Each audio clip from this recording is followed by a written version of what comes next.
Welcome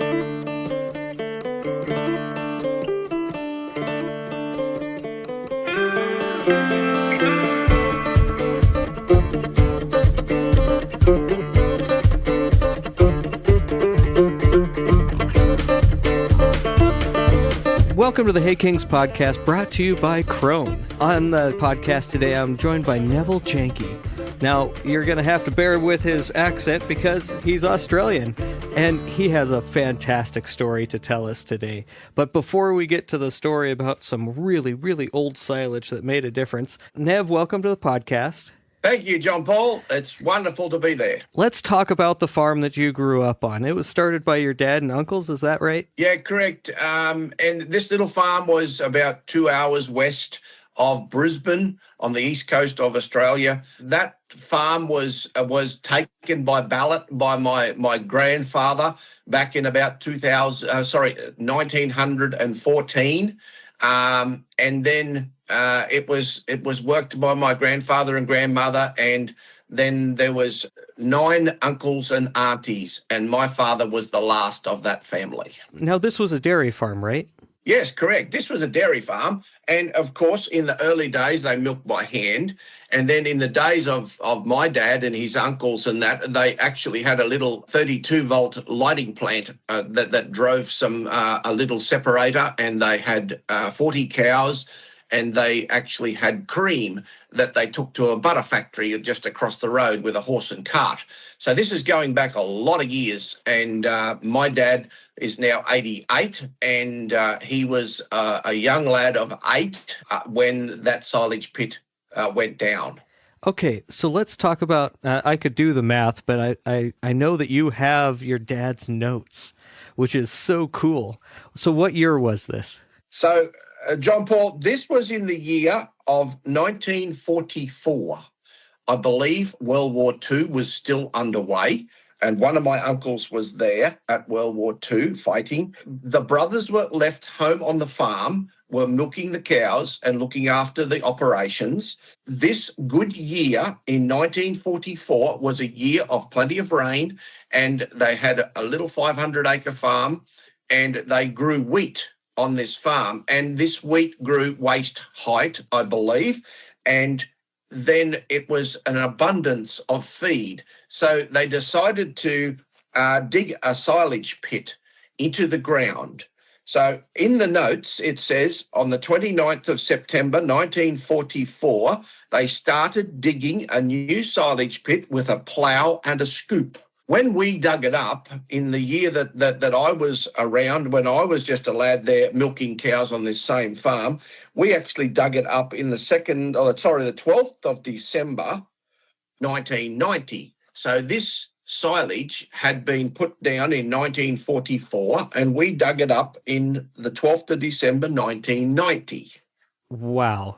And you fed it? Yes. So just to give you a little bit of insight then into this, because we go back to 1944 now, this is the exciting part, that in the middle of World War II, here's these boys with this big crop of wheat, and they're digging a hole in the ground to store this feed for their 40-odd cows.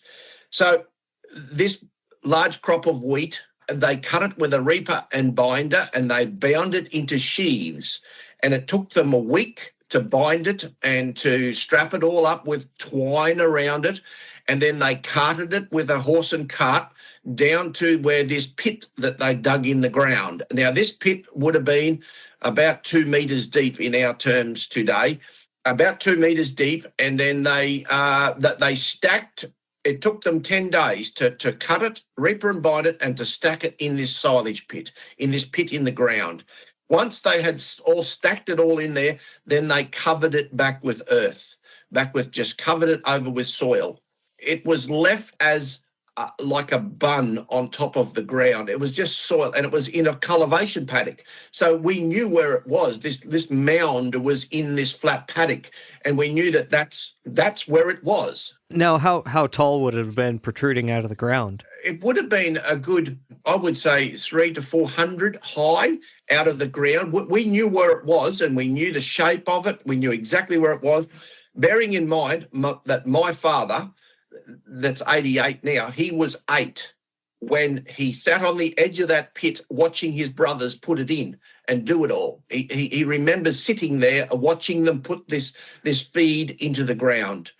And then they covered it with earth, and it left it about between 300 and 400 high, I suppose, over and above where the paddock was. So all my growing up years then, so his growing years, and then when he took over looking after the farm, and then, of course, my growing up years, we were always told that there was feed underneath that lump in the ground. We knew it was there. So, and he said, I watched it go down. He says, I know it's there. Now, in sheaves, it wasn't chopped when it was put in the ground, right? No, it was in sheaves, and it had twine around the sheaf. Yep. That they put it in. That's what held it. A reaper and bind it and would cut it and then put it into a sheaf, and then the string would go around it to hold that sheaf together. And that's how it was put into the ground. Now, I'm thinking 1944 plastic lining wasn't a thing. Was there anything at the bottom of the pit to help encase it?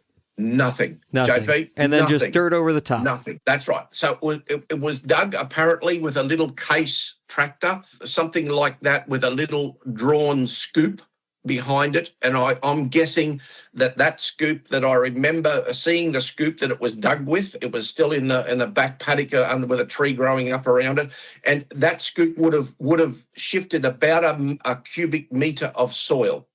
So there would have been a lot of scoop loads that came out. And it left a little sheer edge on each side and a nice little flat bottom on this trench it was more like a trench that they dug in the ground. Sure. Let's take a break there and we'll get a word from our sponsor. Looking to get more from your alfalfa seed? Plant Cropland. Achieve your alfalfa production goals with a well-crafted plan. New AA series varieties from Cropland provide significant improvement in overall plant health, improving yield, quality, and persistence. Find the new AA series variety that works for you, available in conventional Roundup Ready or reduced lignin Harvextra trait platforms. Cropland has the right fit for your need. For insights and more information that will work for you, go to www.cropland.com. Sheaves of wheat that went into this just a earth pit and then covered with dirt again. And then it sat from 1944 to 1990. Was 46 years underground. We're talking 2 generations here. That's amazing. That's right. My generation was 1990 when I was dairying on that farm. And of course, my father, he wrote the diary still. He was still around. He wrote the diary again. And of course, in that diary, there's a diary note. And we found that there.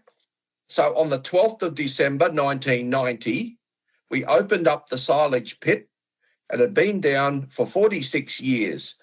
And the note says, surprisingly, the baler twine was still intact around the sheaves and the cows loved the silage. That's amazing. That's the diary note on the 12th of December, 1990.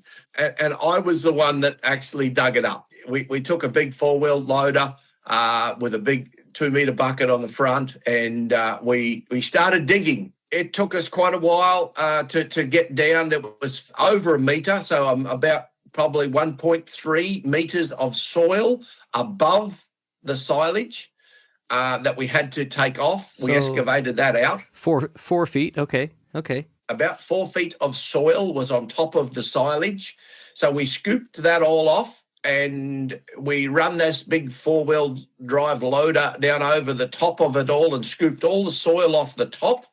And it left this small bun that was about 1 meter wide, that was left 1 meter wide, and it was about 1 meter deep. It was like a bun inside the soil. Now, when they had put it in, it had degraded on the sides. We lost about 6 inches on each side and on the bottom. That was like the seal that went against the soil. It hadn't really decomposed. It hadn't really rotted because there was no soil in there, but it had gone dark coloured. So we didn't feed that to the animals, to the cows.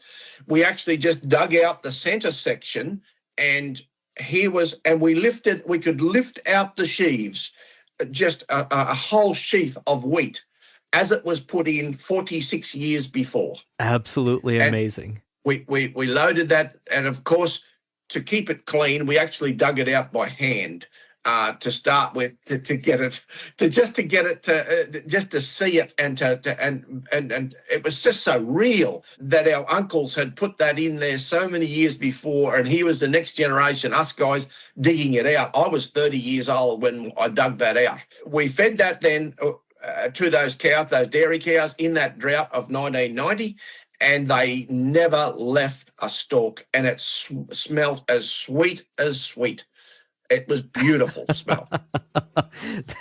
That is something. Now, I'd imagine that the drought was relatively intense to induce you to dig that up. It was very intense at that year, but just a little note, I guess, for the Crone boys to pick up on as we talk about this: the twine that was around those sheaves. It was still, while it was in the silage, in the pit, it was strong. It was just absolutely tough as the day that they put it in there. But as soon as you took it out and put that out in the sun, the twine just disintegrated. It was gone. It was gone. It just fell apart. It was nearly like it was as if it was edible.